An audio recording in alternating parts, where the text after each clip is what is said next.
with the shakeup within the Five Elders' ranks after Imu's execution of J. Garcia Saturn in Chapter 1125. We wanted to take some time to discuss the newest Gorosei member, St. Figarland Garling, and consider what his role in the final saga might be. And starting with what we know from his past, Garling has been a member of the God's Knights for as long as we've known him in the story. During the native hunting competition on God Valley 38 years ago, he was a God's Knight then, and we saw how harsh and how cruel he was when, on the spot at the start of the competition, he executes the king outright just for protesting the inhumane hunting of his own people, who were diminished to just the term of rabbits for their hunt. Yeah, which, inhumane enough as it is, but to go a step further with Garling specifically, he was given a 10,000 point demerit in the competition for killing this guy early, and he saw that as a fair handicap, basically as added fun, added sport to this hunt, which just further shows how insane this guy is, how bloodthirsty he really was, that he would take a negative in the competition as a positive.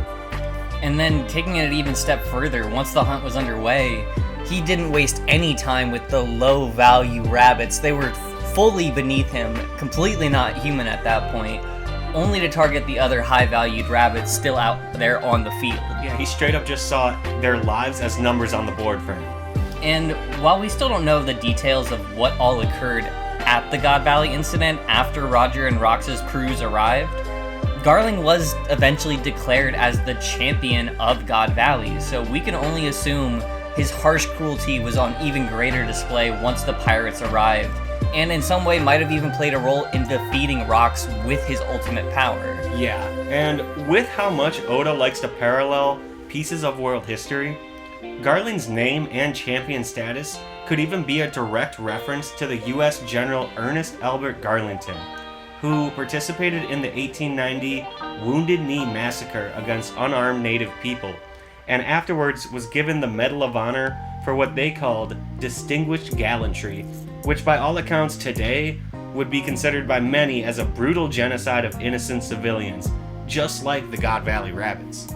Oda is kind of a history nerd, and seeing the name Garlington be so similar to Garling... Yeah, and then the thing that he participated in, very comparable. Exactly. So I think that's a great pull for what could have inspired him initially, but it's also worth noting that there is a striking similarity in the younger appearance of Garling to what we see as adult Shanks now, who, as a reminder, was also found by Roger's crew during the God Valley incident, and has long been speculated to be Garling's son, or at least in some direct relation to him. Yeah, even if the hair colors didn't match up as we expected when it was released in the anime. I still don't know if I fully buy him being like a bleach blonde. Yeah, maybe that was done post. Maybe they were just like, maybe it's too on the nose if he has bright red hair like Shanks, so just keeping us on our toes for a little bit longer.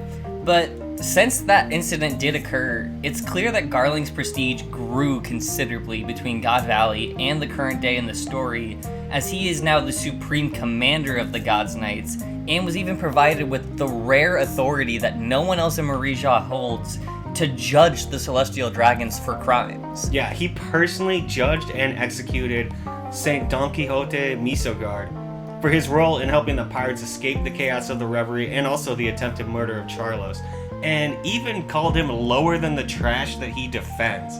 So yeah, they've given him even the power above the highest in the world. He even took advantage of that too, because now that he has this new opportunity in front of him, they said, okay, who else to assign with the new vacancy of this Gorosei position other than the person we already have judging all of the other Celestial Dragons? He might as well lead them too. Yeah, I mean, Imu didn't even seem to have to think about it, and didn't, consult the other Gorosei about it, just met with him personally, gave him his new orders, sent him on his way. It was the only logical choice in his mind, so now has ascended even further beyond the God's Knights themselves to become the new warrior god of science and defense, and just the way he walked into that room was a sense of his own authority, as he seemed like he was separated from even the other Gorosei themselves, who are on a level we can't even comprehend as a crew right now. Yeah, and he seemed to have them shook. And while he doesn't exactly follow the exact pattern of the other Goroseis being named after planets, there's also the fact that his bleach blonde hair looks identical to the moon from the side, while resembling a 4-pointed star from the front. So there's also still very much the same space-centric theme that we see with the rest of them. It would also make sense if he were to be the celestial body of a moon, that moons are reflective of the sun's light that reflects through them. If Imu is the sun in this solar complex that he has set up, having Garling be his direct proxy that he shines through and his message works directly through is so on the nose, it's not even funny. And I think it would fit perfectly into that. Why keep a planet that's not doing its job when you have a moon that does everything you tell it to do? Yeah, exactly. And he might not be that scientific, but he's very much on the side of defense with how much he's just about bloodshed. And so with his new position in mind, we wanted to consider a few missing pieces of Garling's character that we still think we need to discover as we learn more about him in the story. And we'll start with, what will his yokai form be? Because it seems like it's kind of customary for all of the Gorosei to have their godly, monstrous being powers so that they can be the imposing force that rules this world. Yeah, and we find it pretty unlikely that Oda would just repurpose Saturn's Gyuki spider form.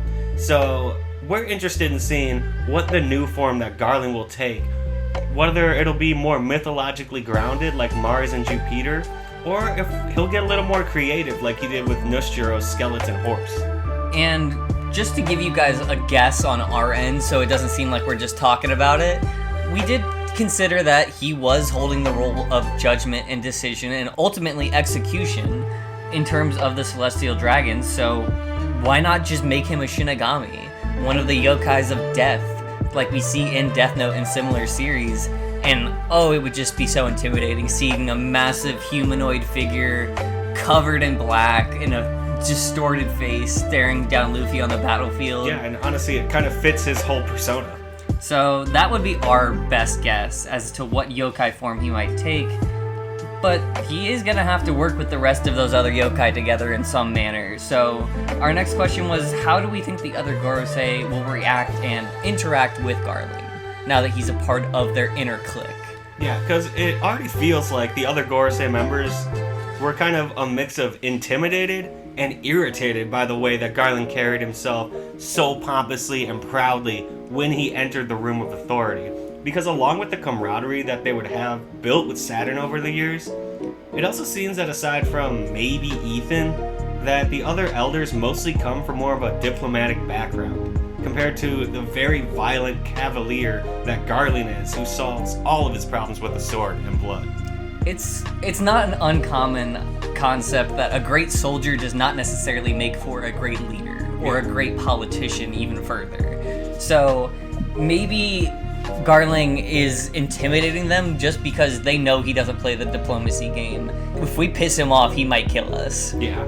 And eventually he's going to push enough people's wrong buttons that he's going to be challenged and taken down himself. Because as much as this story likes to test us, we do hope that the good guys come out on top most of the time.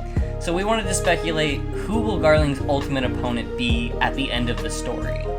And while it would be easy to connect Garling's sword as an apparent matchup for Zoro, due to his habit of fighting the sword user in every group and crew that we come across, it seems that the eventual showdown between Nusjuro and Zoro has already been set in stone during their conflict at Egghead. So it would make more sense for Garling to face down someone a bit more personal during the final conflict, which could potentially be a showdown with his son, Shanks. And whether that be just a one-on-one with Shanks, or maybe even a combo fight with Shanks and Luffy together fighting him, it would likely depend on if this fight is happening simultaneously with another fight against Imu, who he is serving. So I think that the matchup with Shanks would be an interesting way to explore the dichotomy of this subservient monster and somebody who has his own blood, yet chose an entirely different path in the world in terms of how they wanted to carve out their own legacy. Yeah, and I mean, they even have similarities in how they both become the strongest of their side of the world. You know, he's the strongest within the government, within the Celestials, and then Shanks is the strongest emperor without even having a devil fruit, just with his hockey and his future sight. It would also just be cool to have like a bit of dialogue, because we don't get to see too much of Shanks as like a diplomat, which I think he genuinely is a better diplomat than his father will ever be. Oh, definitely. Because he knows the value of, okay, this is when you just hold off. This is when you don't fight. This is how you handle people who are weaker than you. Somebody that Garling just views as trash. Yeah, literally doesn't matter, just wants to take them out. However, we have even more fitting, in our opinion, a second suggestion, and that would be a final face-off with Dragon. Dragon has mentioned plenty of times, especially as they now put themselves in the direct line of sight of the world government, that the people we need to be scared of is the God's Knights. But anticipating a direct conflict between just the revolutionaries and the God's Knights seems like it wouldn't be possible to happen without Dragon directly confronting their leader. I guess he might not be their head commander anymore, but he did head up the group that Dragon set in stone that I'm afraid of. Yeah, and now that it's been established that they are willing to send the Gorosei along to help deal with this, it would make sense that once that conflict begins, if anyone's going to step down there and assist, it would be him. I also don't think this will be the first time that Dragon and Garling would have seen each other. It seems like Dragon is not a man that fears a whole lot, but his fear of the God's Knights very well may have stemmed from what he saw Garling's capabilities are, maybe even all the way back on God Valley, all that time ago. Because we do know Dragon was a former Marine. Yeah, so he could have seen them in action firsthand, maybe even like done business with them. Probably not a member of them, but it seems that he has very first-hand knowledge of what they exactly are capable of. And that would very likely mean that he knows Garling personally, at least who he is and his face, because he's been around for so long.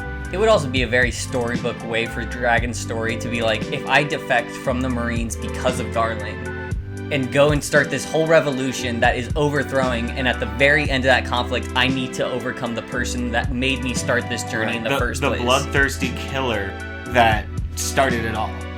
And so, we think that we have a lot more to learn about this crescent-headed guard dog of Emu in the story very soon, whether that be details about his family, how he came to serve the Celestial Dragons, and just how exactly he fights are sure to be revealed with time.